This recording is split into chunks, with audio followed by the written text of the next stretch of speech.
Hey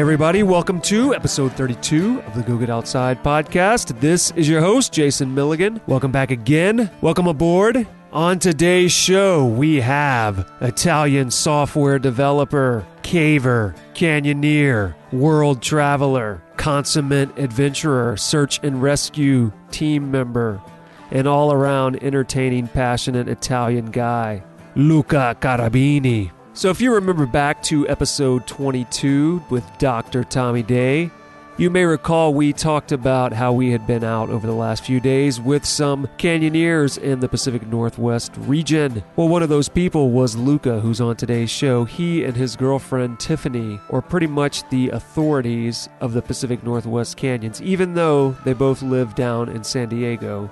But they spend so much time up there and they've established so many new canyons up there that when someone in the southwestern canyoneering community wants to head up that way, everyone always says, oh, get in touch with Tiffany or Luca. Luca's also one of the most prolific contributors to RopeWiki, which is a locally managed website for canyoneering-specific beta. He also on occasion develops different features for that website. So if you've ever gone to RopeWiki or you've spent any time in the Southwest or the Pacific Northwest doing canyons, you have probably used some of Luca's beta or other features that he developed. So back in January of this year, on a rainy day in San Diego, when a group of us tried to go canyoneering and failed because of the intense rain and the intense mud that my car got stuck in on the way to do a canyon, we instead sat down in Tiffany's home and Luca and I recorded this conversation. So let's not waste any more time. Let's go talk to Luca Chiarabini.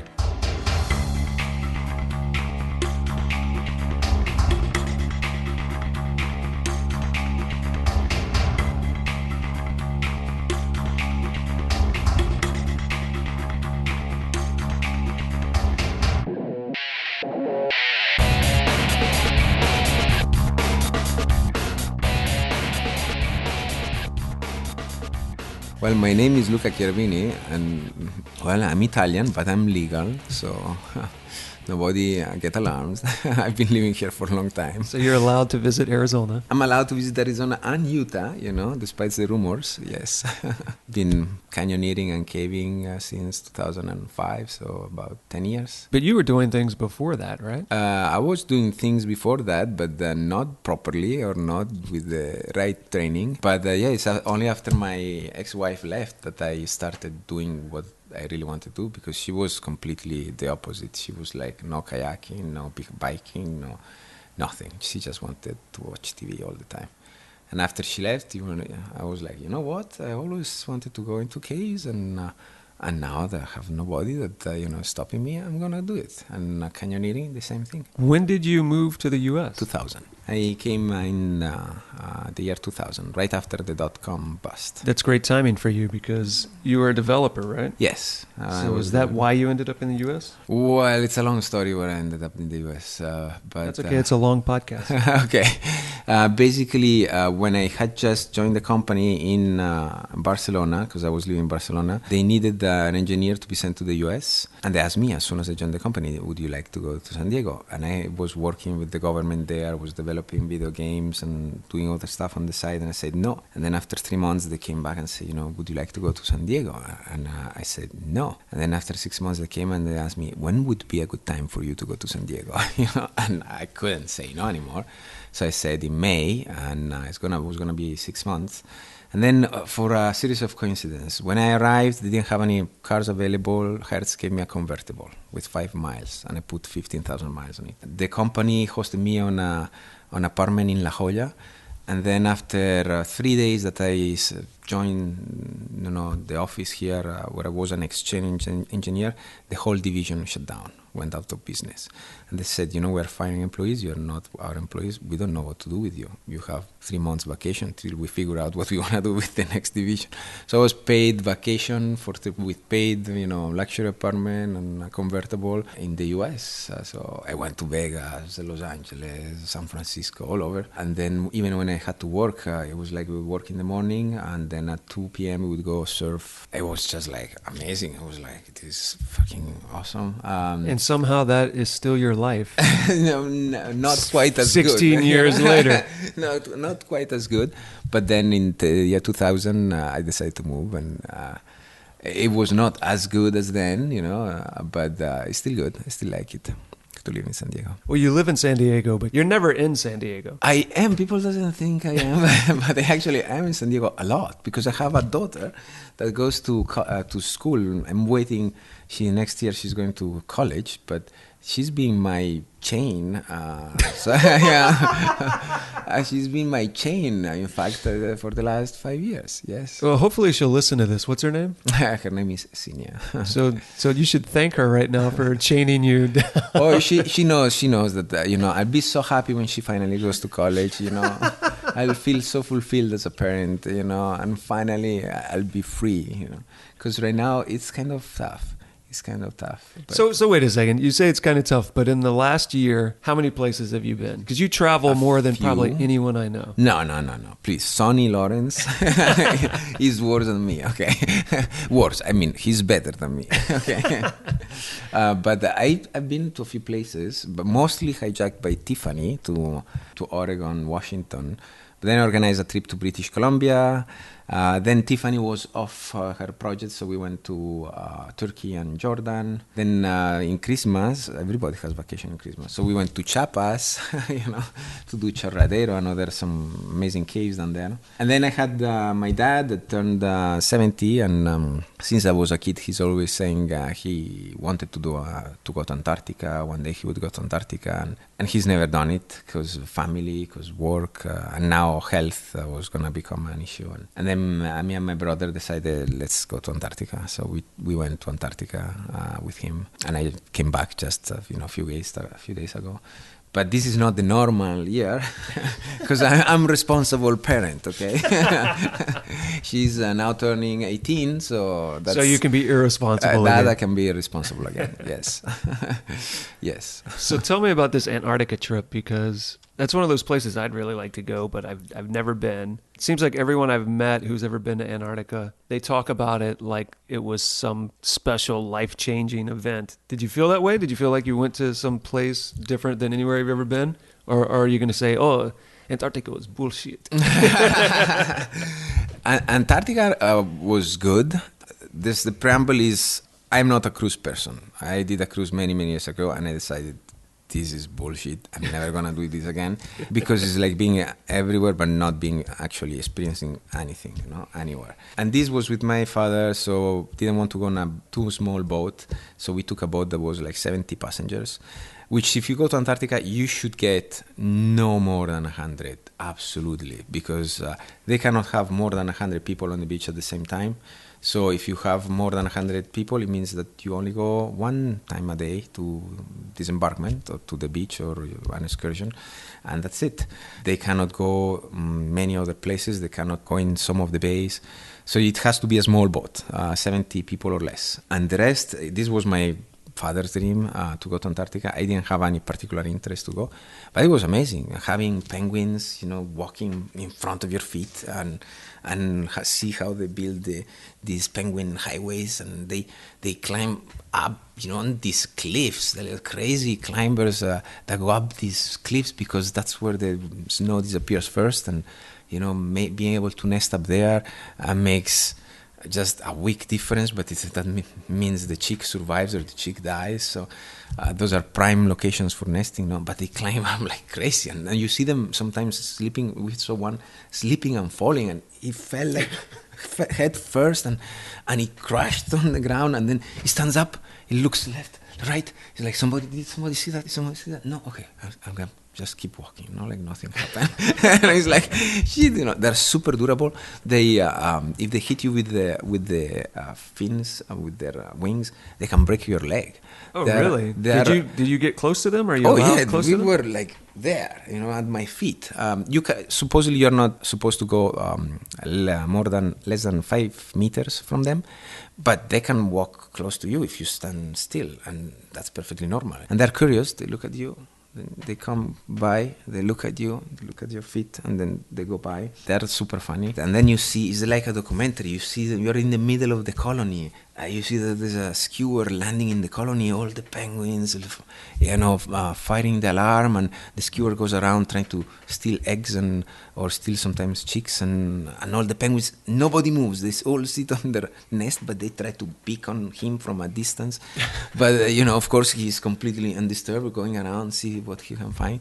But it's like being in a documentary, And the whales, I was kayaking with the whales, and they just giant tails flipping in front of me. And so you did get to kayak like along the glaciers and... Well, yes and no, because, this was on a boat. Because it was bullshit.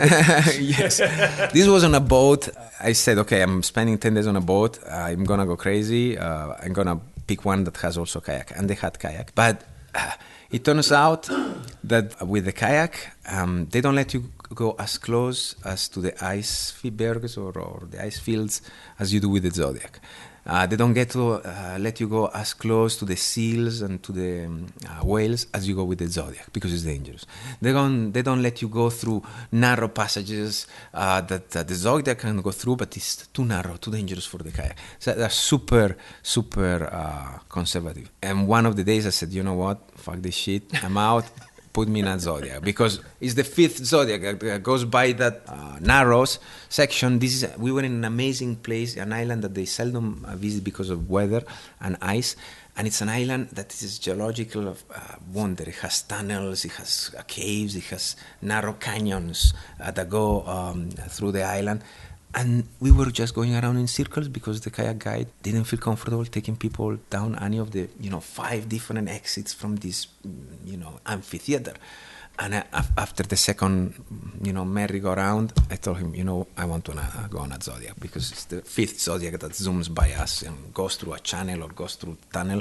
I want to get on a Zodiac. So they put me on a Zodiac. And in fact, 30 minutes later, everybody went on a Zodiac because they said... Because they want to do whatever Luca does. Yes. I know. It's because they saw that they were just going around without going anywhere because of the kayak guide. And I understand. Then I told the guy, I'm sorry for my impatience the other day, but you have to understand, if I sign up for a kayak, it's because I thought we were going to do something more adventurous than with a Zodiac. And we are doing less. And he was telling me, yes, but not everybody's your level. We have to keep it safe for everyone. And, this is the only way, is keeping, more distance from icebergs that can flip, or, somebody gets in a narrow section and get crushed by the ice or whatever. And I understood, but it's like, that's not what I wanted when I signed up for kayaking. But it was good, because several days were good. Some of the days were not that good, but in general, it was very fun. You made your dad happy. Yes, my dad was, and one of the days, so they did this particular boat. They did 2 excursions a day, one in the morning, one in the afternoon. So I would pick one to go kayaking, the other stay with my dad and my brother, and it was good because it was 50% a family, 50% adventure. But the scenery is fantastic. The scenery is fantastic. And especially if you go with a boat that has, 80 passengers or less, because you will regret it. You will spend your time waiting in line otherwise. You mentioned going to the beach and seeing penguins, but did you get to trek into the glaciers or onto the land much at all? Just a little bit. Just a little bit, because even when we went into the glaciers, they would come in, the crew would land first and set a rope limiting where people would go. And even when we climbed up, we were at top of a peak and we couldn't see the glacier from the other side. So I said, I'm going to go further. And the guy told me, no, you can't. He's like, I'm going to go further because I know I can. it's at your own risk. Everything is always at my own risk. Okay, This must have been a very odd trip for you, Luca, because you're not used to people telling you what to do and limiting your activities. No, but I tell you, the people that were the crew were more like my style than the passengers. But yeah, I had to adapt because my dad would never be able to do something like that. But the people in the crew were amazing, no? But the problem is that they were super, I wouldn't say safe, ultra safe. Like you cannot get more than 2 body distances from an edge. I know I'm in search and rescue, but I know that I'm wearing boots, and I know that I'm, properly grounded, and I know that I can get a little bit closer. It's like, no, you can. Yes, I can. It's like, yes, you're not the boss of me. Yes, I can. At your own risk. Sure, it's always at my own risk. But it was nice. The scenery is fantastic, and the scenery and the history. When we attended some history talk, one of the persons we had as a guide on the boat that did presentations worked for 40 years in the Antarctic as a British Antarctic survey, and he was telling us of the eruption that happened in Deception Island when he was deployed near that area, and how they had to abandon the hut, and then they had to go back to the hut, and how the glacier melted in just a split second, and this flood of mud went through the hut with them inside, but miraculously missing them, and brought away half of the hut and buried the new Range Rover tractor that they had just received a week earlier. No? But all this, for me, was very amazing. And he was also telling us about the research that he did in Antarctica and how they penetrated the lakes under the ice, and they found these ancient life forms that they still haven't published papers. And it was really, really interesting. For me, it was really interesting. I was, half cruise on one side, but half adventure trip on the other. You'll see if you could go back with an expedition so they don't control That's the way to do it. In fact, if I go back, it would be working on a boat, as as a staff, or as an expedition cruise. The best way to do it, I believe, is to go with and it's also the most expensive, by the way, is go with a yacht. You have to get special permissions, but it's just paperwork. But then you can go anywhere you want and do anything you want. Right now, Antarctica is a world park. Nobody really owns it. It's open to anybody. You just need to file a little paperwork. So maybe you could build a house down there. No, you cannot build houses or hotels. They explained us about the Antarctic Treaty, which is like this 28 countries getting together to decide what to do, and the claims that they have. There's a whole politics behind that. This is incredible. But how Argentina, England, British, and Chilean claim parts of the Antarctic, and how the US says, I don't give a shit, I don't recognize anybody's claim, and I can claim anything anytime I want. But the Antarctic Treaty is saying, okay, we don't recognize any claims, they're all on hold, and right now everybody can set a base anywhere, and this is a free park for probably everyone. Like the moon. If we would spend more time on the moon, would be treated. Yeah, except that Argentina now are sending pregnant women so that they start giving gift certificate of people that was born in Antarctica. Really? Yes, they have postmasters, and the postmasters don't recognize the British stamps. They have to be Argentinian stamps. You can see that at some point there's gonna be some decision. Is this Argentinian or is this British? Is this Chilean or what is this? They paint the Argentinian flag on all the Argentinian hats, so you can tell there's some territoriality issues there that have not been resolved, and someday will have to be faced. For now, it's everybody is agreeing that is everybody's territory, and everybody is open to set a base there, scientific base. So. You just mentioned a few minutes ago that you were search and rescue, and you also said you got into caving and canyoneering about 10 years ago. Yes. So how did you get into those things? You weren't doing them in Italy, apparently. So actually, canyoneering, I did the very first time, long time ago, in Spain in 95. Was organized by the company, Hewlett Packard. I didn't know what it was, and how they explained to me, it's going through a river. Sometimes you swim, sometimes you walk, and sometimes you wade through water. And then we went and did a canyon with guides, and there were two canyons. One was difficult, and the other was easier. I had my girlfriend at the time, that then would be my wife.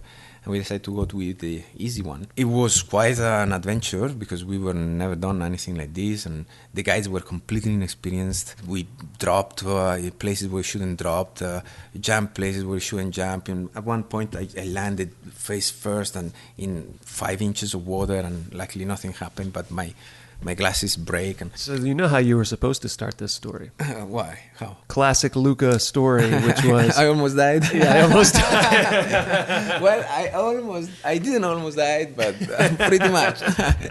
Yeah, almost. It was not that bad, except one point where the guides wanted us to do a slide where we didn't see the reception, and I refused. And then when it turns out that the reception was a rock that would have split anybody doing the slide in half. And the guides were telling us to go down there because they'd never done the kind. It turned out afterwards that they'd never done the kind before. But anyway, my girlfriend at the time said, never do this shit ever again, ever, you know? But I kind of liked it. And when we went back, I remember the other guys were telling me about their trip. That was supposed the Hard Canyon. And they were telling me, dude, we had to, put a line through the river and then click on it, and whoa, the river would push us through to the other side. Then we had to climb up this rock, and then there was a hole, and he set down a rope, and he told us, you need to rappel on the hole. You wouldn't see anything, but when I tell you, you need to let go of the rope, and then they tell you let go, and you fall in the water, and then you see water coming in from underneath. You have to take a big breath and swim under in this tunnel and exit to the other side.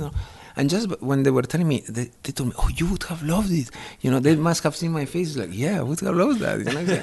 That was Barranco Infierno. But I never did again because of my ex-wife didn't like it. And then after she left, I had seen some paper in the backcountry desk in Zion. It's like, this is canyoning. I know. I have done this before. No? But when I asked them, he said, no, there's no guys allowed in the park. You have to learn by yourself and then do it. He said, really? So I had to learn. I Googled it. I found that they were doing a rendezvous in Zion a couple of months later. And I rounded out a couple of friends, and without any clue of what we were doing, just as I had done many years earlier, we went and tried mission, hook up with somebody experienced that can take us down canyon. No gear, no experience, nothing. And I met a guy that was the nicest guy in the world, I thought back then, Rich Carlson, told us what to do and give us equipment and for free, and he was the super nice person ever. No? And he still is, despite many people, hate him, but he's done some great things, some bad things too, but he's always acted in with a good heart, and I thought he was the nicest guys ever. And after that, I started doing on my own, and I haven't stopped. And the caves were pretty much the same. The cave, I was reading a book, Hiking, where they said, oh, there's some holes and caves, and nobody knows exactly how long they are, and they are in the desert, and giving brief description of where they were. Still with my daughter and my wife, and we went. Without knowing where we were going, I organized a group of co-workers with their families, and we find a hole in the ground. It's like, I don't know if this is a cave or not. I don't know if we'll be able to come out or not, but let's go check it, And people were, oh, Jesus Christ, where are we? This cave goes like for a mile. It's the mud caves in the Anza Borrego. And at some point, in one of the caves, one of the kids that take off, and then one gets into a very small hole in the wall and disappears, running. And I look, I go get him, And I get in this hole, and it gets tighter and tighter, and I'm absolutely panic, and I reach a point where I can see a skylight, and I'm, fuck this shit, I'm not going any further. It's like, David, come back, come get him, David, come back immediately, I was panicking, and David eventually came back, and then we went back, and I went back a year later with the Grotto, with the Sokal Grotto organized a trip there, and I joined, and they went, and then I found out that this cave was called Itiket, that had an exit, and we do that through trip, and I was like, wow, I love this, and I've been caving since then. But at the beginning, I had my bad experiences like everybody, but I just loved it since the beginning. How did you get into search and rescue then? And which search and rescue? San Diego search and rescue? No, I'm with the San Bernardino cave team. So it's specialized in a cave rescue, but also do mountain, desert, whenever we get called. But cave is kind of the specialty. Whenever there is a cave or a mine, they call us to do rescue or recoveries. And unfortunately, the last two have been recoveries. But they also call us when there is somebody lost in San Jacinto or lost in Mount Baldi and all these places. And sometimes San Diego, they call us Mud Caves. They call us many times when there is a rescue Mud Caves, Thunder Canyon Cave. But how I joined is because I befriended Sonny, and Sonny has been search and rescue for many years.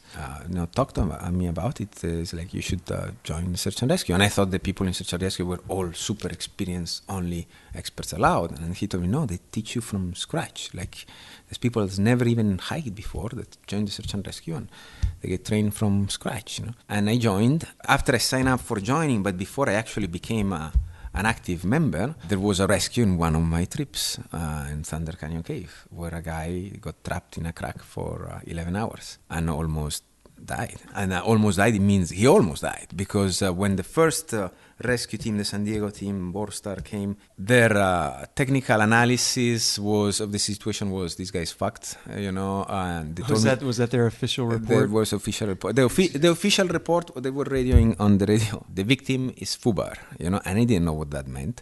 In fact, in my report then that I published, somebody told me, you misspelled I spelled it FOOBAR.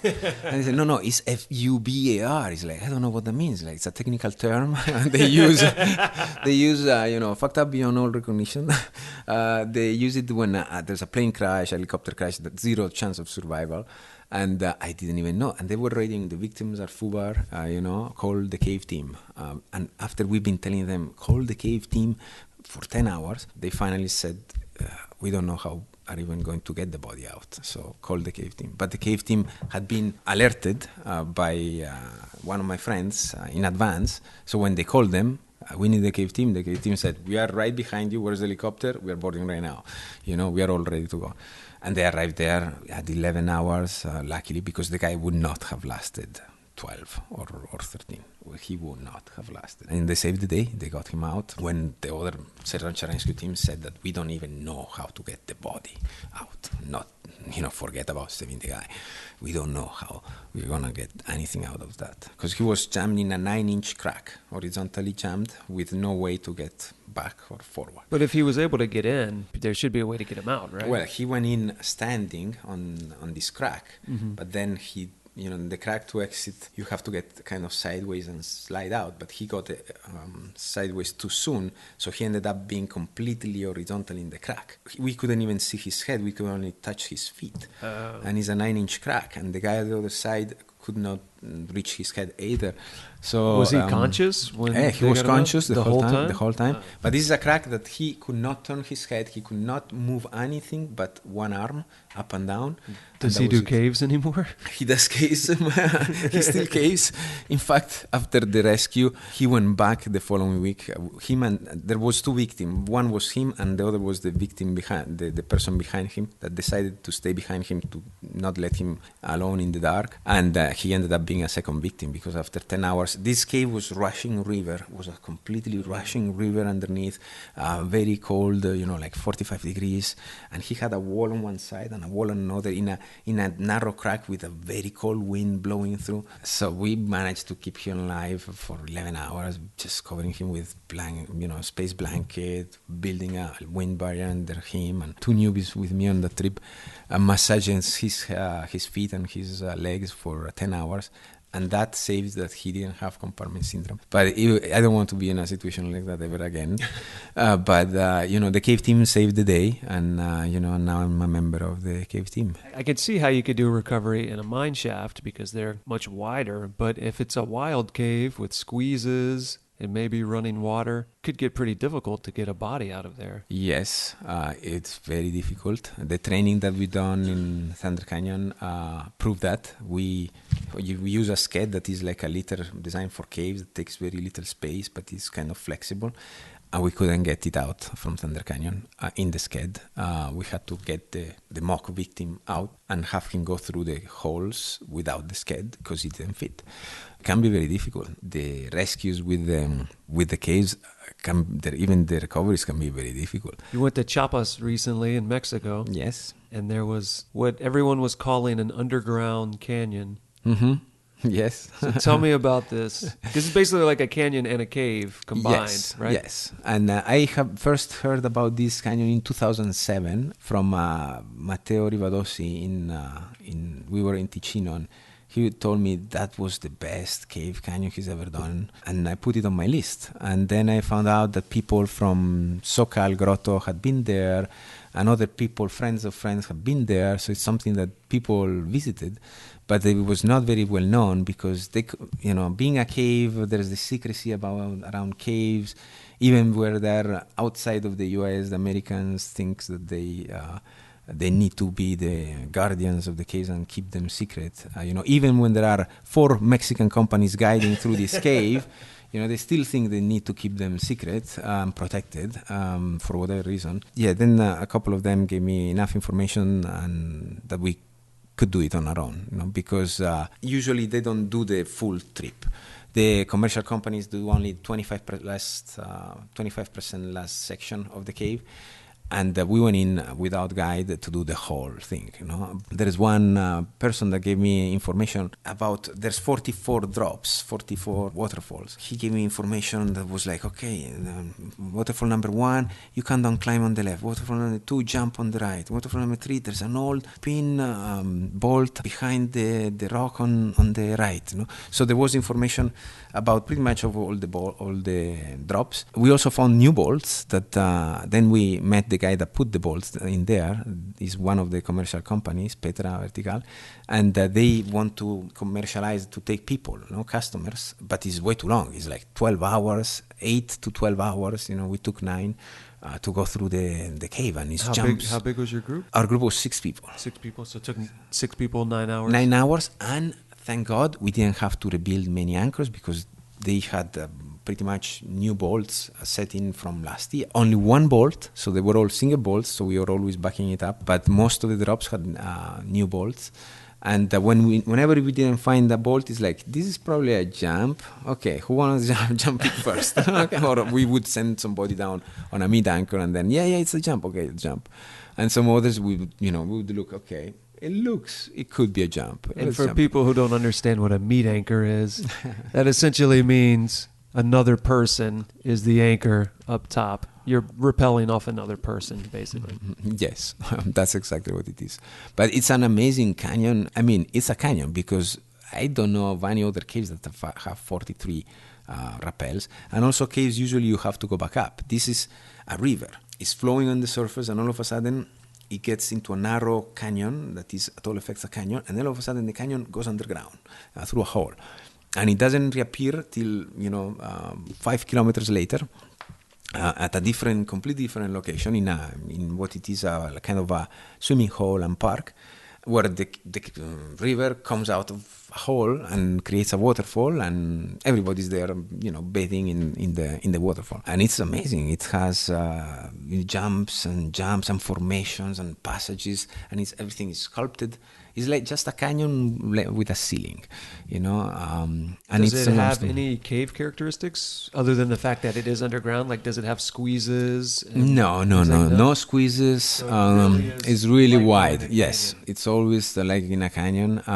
There's no squeezes at all. There's some chambers that are massive. Sala de los Halcones. You cannot light the ceiling. You cannot light the walls, both sides. And there is one big chamber in the middle that has this 100-foot tall limestone dam monolith that glistens in the dark like stars, and you look at it and it's covered in stars. Oh, it's yeah, I saw the You saw the pictures. I saw that photo. So that's unbelievable.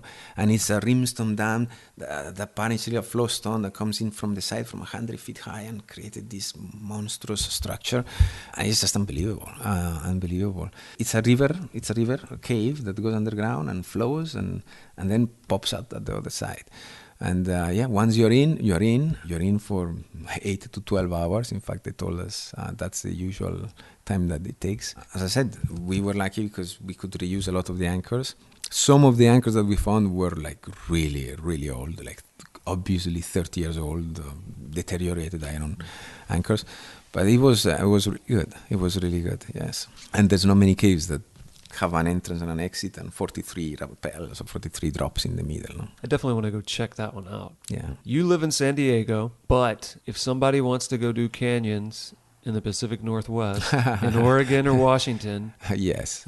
you and Tiffany are the people Yeah. that everyone says to get in touch with. So how did you go from being all the way at the southernmost point of the United States to establishing and becoming like a knowledgeable source of canyons in Oregon and Washington? All the fault is Tiffany's, okay?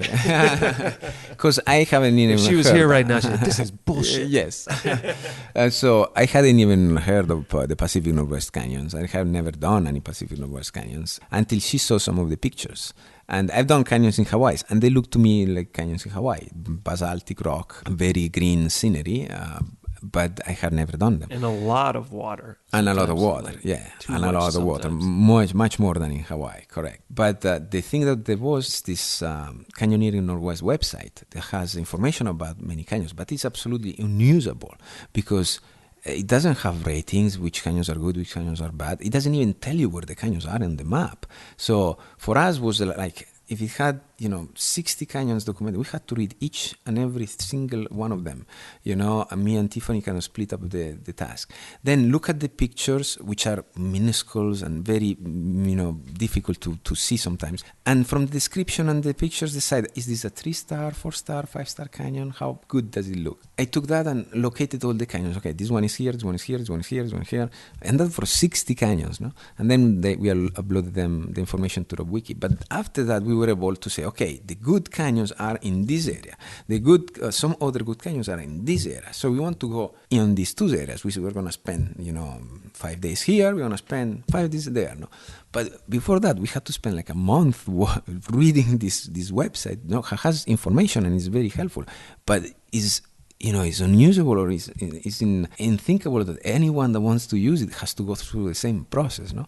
So now we have RobWiki. There's a link to the original beta, but at least there's a way to see where the good canyons are. And then we open RobWiki is a website that has beta information for canyons. At this point, all over the world, right? It used to be mostly just West Coast stuff, but now it's kind of all over the world. Yeah. And it's a wiki, so it's like Wikipedia to where it's user-generated information. Yes. So anyone can join and update the information, and Luca adds a lot of information to RobWiki. Well, I add what I can. I index what I don't. Like one thing that I recently did, and you will see if you go Arizona and Utah, like we had the information of where the canyons were, but there was not information about what is this canyon about. Is this good? Is this bad? I have some friends in Utah, and I ask them, but they don't know all about the canyons, and sometimes they don't even want to tell about the canyons, or they don't remember. I started looking what websites have information about these canyons, and now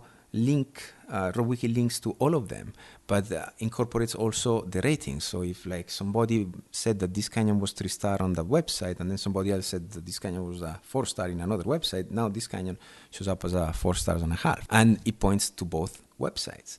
And if one has a map that is already been published, like Canyon Chronicles, published several canyons on Utah, Arizona. He gave his permission, they are automatically extracted. So now you can get them in GPX or KML, which cuts down the process of choosing where to go and going from 10 hours to 10 minutes. That's why now we are trying to, in the next period from Vegas, we are going to go more Utah, Arizona. But Pacific Northwest, we did this last year for Pacific Northwest, and the canyons there. In Washington, they are amazing. In Oregon, they're beautiful, and there are some canyons that are absolutely super, super technical. Others are easy. Others have a shitload of water, 90 CFS. We did Umpqua River, Toquete Falls, and the gorge above Toquete Falls had 90 CFS. It's a monster. That one, we had to find the spot where to drop the rope so that there was a platform underneath from where to jump into the water. And even when you jump into the water, you have to be quick coming back up because you're gone like 200 feet like that. You dunk under the water, you come up, you are 200 feet lower, and the next waterfall is coming up, in front of you. So you have to grab a rock before you roll down or you get washed down the next waterfall. So the canyons there are really intense, but you need to like the water. If you don't like the water, you're gonna hate those canyons. But Tiffany loves the water. I love the water also. That's how I started canyoneering with. And those are the similar thing that you can find in the US to the Alps, to the Ticino and Lombardia canyons. And I like more the Washington side because it's more technical, more water and rock and hydraulics and jumps and things like that. And Tiffany likes more the Oregon side, which is more greenery and scenery and black rock against green, verdant mountains and things like that, and blue water. So, but the mix is really good. So tell us about Tanner Creek. Tanner Creek. Tanner was a project that took us 4 days, 2 weekends to complete the bolting, and it had never been descended before. It's a waterfall that when you look at it, it's a monster. It's called Wakela Fall at the bottom, and then above it, it has a full gorge with several waterfalls that are incredible. When we visited it first with Tiffany in spring, before we even thought about descending, there was a side tributary that we could see that was flowing so hard that it was flowing over the gorge and hitting the wall at the other side. And when we tried in August, we saw that this was dry, but we could see the gorge now that, it's just carved into granite, deep gorge with white waterfall falling from all over. And then we went in from the rim. So we started from the bottom. We decided, okay, let's go to the rim. From the rim, we approached the final section of the gorge, and we tried to come down from the waterfall. And we found a side where I could put a bolt, and you could go right next to the water, but without getting, pushed down in the water or drowned by the hydraulics and stuff like that. And that was the first day, just that, reach the gorge from the side, drainage, and drop down 150 feet into the gorge above and set a bolt so that we could come down from the waterfall. Then the second day, we were going to do the approach from behind and finish the approach. I showed the video from me standing on the top of the gorge of what was behind me and what was in front of me. We showed it to the rest of the team that we had assembled. And 2 of them decided that it's too much water. We are out. It's like, no, I think we can do it. No, we are out. We cannot do that stuff. And I would try to convince them, no, there's a ledge. There's a 5-inch ledge that we can stand. I can put a bolt, and then we can traverse and find another platform underneath. And I said, no, we can't. And then, Tiffany was trying to find people to come with us in this first descent. But the second day, we didn't have enough people for a rim team, 2 groups going down through the canyon. And because there's a pool, the crux of this is a pool that you have to jump into because there's an hydraulic to access this pool. You have to go all the way to the end of a log that is hanging on the edge and either rappel from the log or jump off. And then it's a pool that is an overhanging pool that ends in a waterfall. Free fall, and there's nothing to grab on. There's a 5 inches ledge on one side at the end of the pool, but that's it, and rushing water everywhere. So I had to go in from the rim on the top of this pool and set a 7-bolt traverse, some bolts inside the pool so people would be able to grab on the webbing before they get washed out, and then set up the traverse so that you can get far enough from the next waterfall so you can rappel down next to it but not engulfed by it, and land magically on a platform from where you can just then jump without getting sucked into the hydraulics. But you look at the picture, it's just like, how the hell are they gonna get into there? And it works. We managed to find a route that works. Now we hope the bolts are still alive in the next spring, the next summer when we try to go back, because we did. You don't want to place 7 bolts again. I don't want to. And you left out that you're doing this in the water with the water beating against you. Yes. And then it takes 15, 20 minutes to place a bolt. It depends. When you're fast? it depends. When you're rappelling 150 feet from the top, and then you are pendulum in the pool to try to get to a place where to set the bolts, and then you are putting a bolt in and then hanging from the bolt, hoping it holds to put the next one. And it's about half an hour per bolt with a drill. With an electric drill. With an electric drill and a hammer and everything. I did the first day, I did the 3 bolts, minimalistic setup. Then the second day decided this is the way it's gonna go, and put 3 more and 2 more at the bottom. The following weekend we finally did the full descent, And in fact I didn't do it because I was at the top of the of the problematic area. So you have to go back and do. I have to go back and do it, but I had to be there because it's like if they cannot catch the webbing, I have to catch them before they get flown out, and that's the only way, no. So yeah, that's something we want to go back next. And also that area, there's so many canyons that waiting to be open, so many. That is incredible. Do you plan to go back and establish more, or you said you want to move on to Utah? So as I said, my daughter is living with me, but she's going to go to college soon, next year. You'll finally get rid of her. Yes. So then I'm more mobile, and we've been talking with Tiffany about maybe going back to the Pacific Northwest for a while, because it's a fantastic playground, especially now that California is becoming a desert. Not even now with El Nino here, we have some decent flow in there. You wouldn't know today. People listening won't know this, but today a bunch of us tried to go do a canyon, and we're in San Diego right now, and it was raining. And what doing a canyon turned into was my car stuck in the mud, and everyone helping get my car out of the mud, and then us leaving because we weren't sure we could get out after we ran the canyon. Stuck in the mud in a ditch, Yeah. Pretty much. Yeah, because it was not only stuck in the mud, it was in a ditch. So now you need to reveal your secret.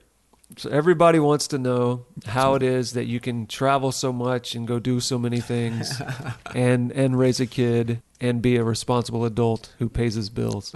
Yeah. So what's the secret? What are you doing? What I do, I work with computers, and yes, it's true. I've been working with computers since I was a kid, and I'm good at it. I get to be lucky enough to have them work for me sometimes. Are you able to take work with you when you travel or not at all? I try not to, but many times I have to, especially in some determined periods where, there has to be response and timely manner. I have to. So then it's limited to be in a place that has internet connection and a good internet connection. Nowadays, many people, can work from everywhere.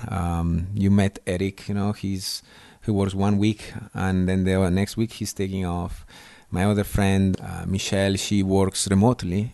So she's in Bend and she works from Bend. And then if she wants to go to the Pacific Northwest, she's working from Portland, for a month.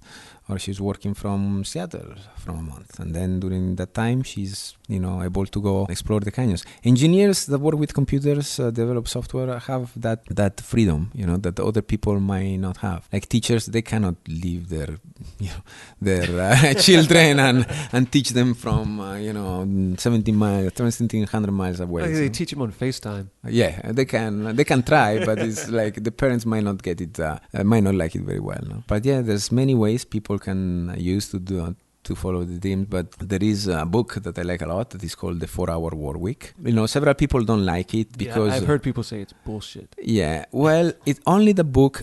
Maybe it will be bullshit, but I'll tell you something that does work. And for me it was an eye-opener. I went to do an MBA when I was with Hewlett Packard, and the reason for me to go to do the MBA is because I was an engineer. The only means to go progress was to become a manager. And then became a manager. And I absolutely hated because I started developing software when I was 12, and I've been developing software since then because I like it. So for me, to manage people and make slides was, basically to kill me, but that was the only way for me to do a career, to advance in my career. Well, during the MBA, met somebody, several tutors, etc., and one of them recommended a book that is How to Play to Your Strengths. And it's like, if you are mediocre, managing people, you don't like managing people, you're going to always be mediocre managing people. That doesn't matter what you try. You always never be, good at that. What you should try to do is how to monetize on what you do well, and do that instead. Instead of fixing your flaws, you should try to monetize on your strengths. And that book was called Discover Your Strengths.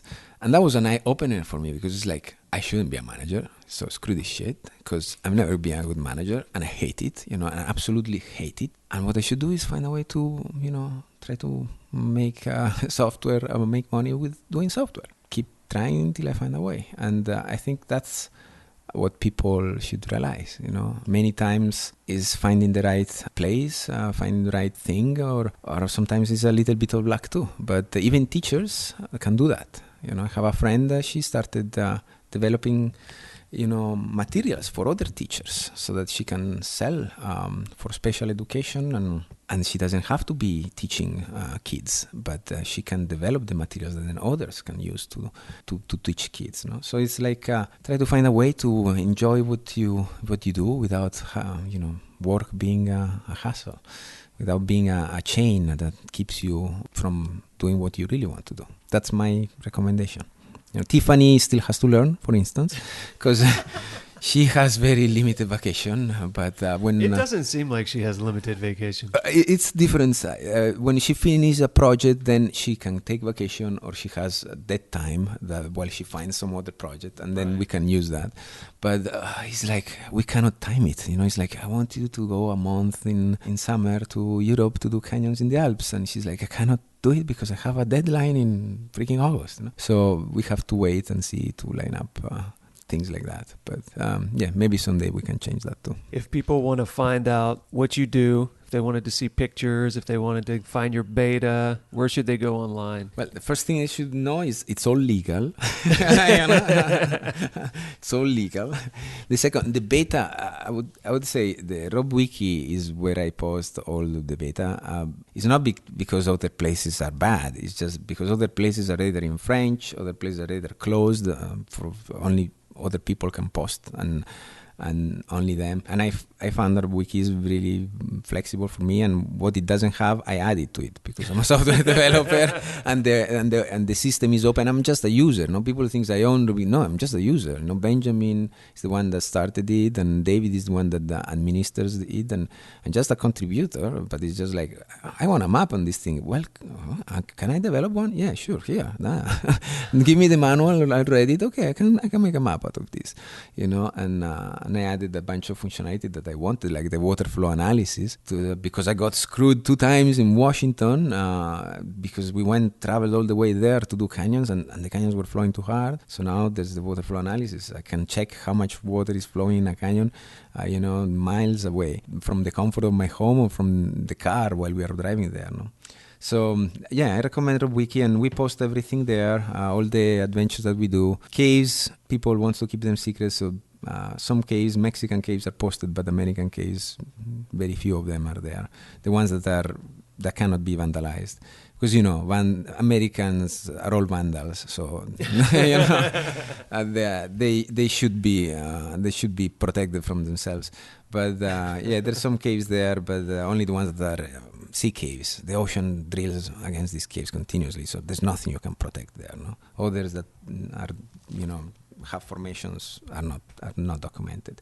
But Mexico has a great number of canyons, a great number of caves, and it's a great country with friendly people, and very few Americans have ever gone to Mexico. It's unbelievable. I cannot believe it. And it's just next door. So, everything is there. Even Europe, now the Wiki indexes information from European websites. So, and translates automatically to French. I don't speak French. That's why I added it, because there's this great French canyoneering website called Descend des Canyons, which is all in French, and I don't speak French. I don't understand shit of French, So now it's all translated for me, and I use it. And if others find it useful, great, But I developed mostly so that I can use it. Find what are the best canyons in the Pyrenees, what are the best canyons in the Alps, what are the best canyons in Sardinia or Sicily or anywhere, So I recommend people to check that out. Do you have any kind of website of your own, a place you post your own things, or Instagram or anything like that? I have a Facebook account, and I have an Instagram account, and the only reason I have that, I'm adding a module so that you can click on a point and get most recent pictures around that point, so you can find out how the water flows are flowing in that area, and without spending hours searching the internet. So that's why I have an Instagram account. I don't post anything. It's just that I can get what other people post about all over the world whenever we want to check water flow in somewhere. But no, I pretty much post all the beta I have on RobWiki and my personal stuff on Facebook. I don't have any And you blog. probably don't want people going to find you on Facebook and stalking you. and being No, crazy. there's enough Russian girls sending me messages. I don't need any more of those. No, thank you. No. And the other thing, how I started posting to the wiki is from Chris Brennan. You met Chris Brennan, right? Chris Brennan is the person who established a lot of the canyons in Southern California and Los Angeles area and wrote up all the early beta that everyone used for decades, I guess. Yeah, so that's when I started canyoneering in the US. When I Googled up canyoneering after my ex-wife left, Chris Brennan website showed up. And I saw all this information and I was, this is great. And I joined, a trip that Randy Poor organized and Chris Brennan organized to Eton. It wasn't that good, honestly, because it was November and Eton was not flowing. But it was a great canyon. I was super grateful that they organized a trip bringing complete strangers. But then I found this guy that publishes all his adventures and he publishes them so that others can follow in his footsteps on their own, on their own pace. Like when everybody else was like, no, we cannot tell you where the caves are. First we'll meet you and then if we like you, we'll take you. But this guy is just publishing all his adventures and giving you exactly all the information needed to go do them on your own. And I thought, when I grow up, I want to be with like him, because I want to inspire others to become what they want to become without having to kiss anybody's asses, or having to go anybody's, master, keeper that decides if you're worthy or not, Nobody limiting you to, I'll tell you where you can go. No, it's like, you want to go there? This is what you need to do. And just be careful, just be sure you're ready, but if you're not ready, make sure you survive and learn from it, and that's how you grow. So that's why. I think that's probably the best place we can have to stop this recording. Okay. I don't think we could probably wrap it up any better than that. I'm going to drive back to Los Angeles, and we're going to turn on some lights in here so we can see what we're doing. All right. Thanks, Luca.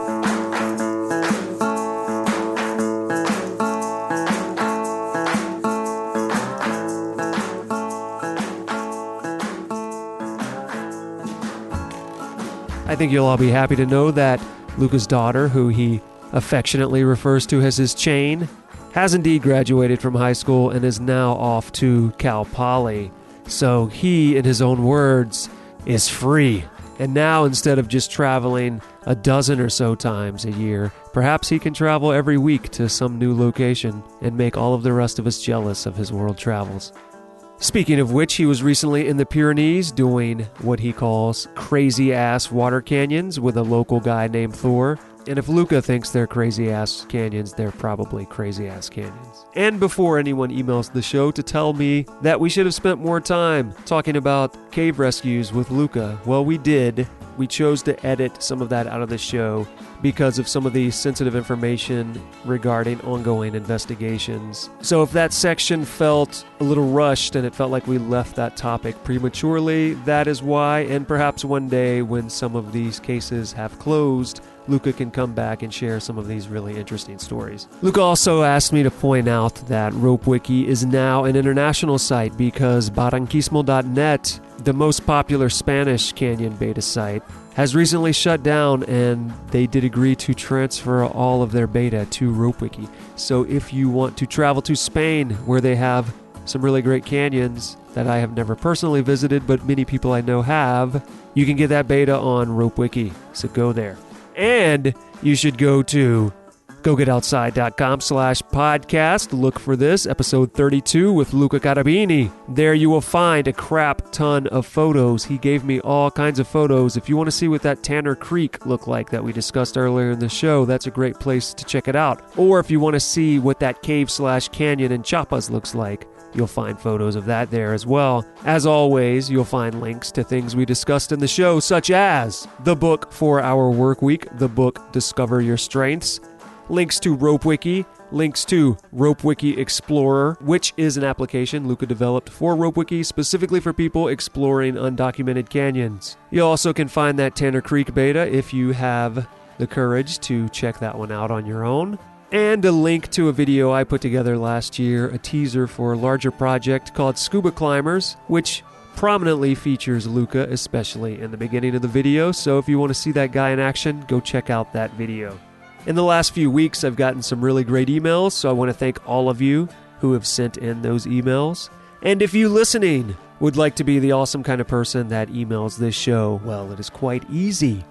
You open up whatever email client or email device you use and send a message to go@butcherbirdstudios.com. Are you trapped in the 1940s and unable to send an email to this show? Well, don't worry. You can leave us a voicemail at 818-925-0106. And if you are living in the current day and age, and you do have access to the internet via one of many devices that will allow you to do that these days, run by whatever you're using to listen to this show, be it iTunes, Stitcher, Google Play, whatever. And do us a favor. Subscribe to the show if you're not subscribed, and then please rate and review the show. It helps us out way more than you think it does, and I personally appreciate that a whole lot. Next time on the show, come back July 16th, Sherry Watson. She's a set decorator, musician, ballerina, yoga practitioner, and recent climbing enthusiast. Come back next time. See you then.